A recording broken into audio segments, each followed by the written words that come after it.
Welcome to the Oracle Cloud Infrastructure Foundation Certification course. I'm so glad you are here. This course is created specifically for you to start learning Oracle Cloud Infrastructure and become well versed in OCI fundamentals.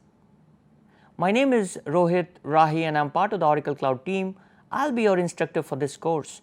I have been fortunate to spend more than 10 years in the cloud space and be part of the Oracle Cloud team from the very start.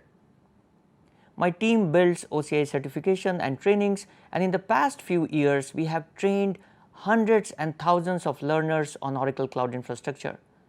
This course will give you the knowledge, skills and the confidence to pass the OCI Foundations exam, and beyond that give you the foundational knowledge needed for OCI projects.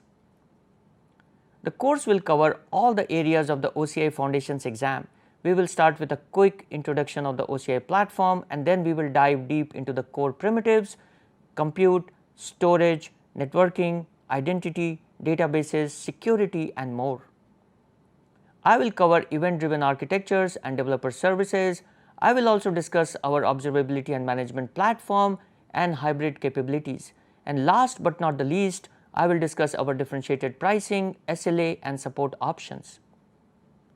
At the start of the course, I will show you how to create an Oracle Cloud free tier account and demo several services and features using this free tier account. I hope you will create your own free tier account and follow along. Throughout the course, I will be using fun analogies to explain complex topics and leverage visual slides to help you better retain information. There is a skills check at the end of every module so you can validate your knowledge and gain the confidence to pass the exam. And finally, we understand you are busy, so most of our course lessons are less than 5 minutes long. Our goal is to help you retain information and keep you engaged. I hope you are as excited as I am to start this course. Thanks for enrolling. Let's begin.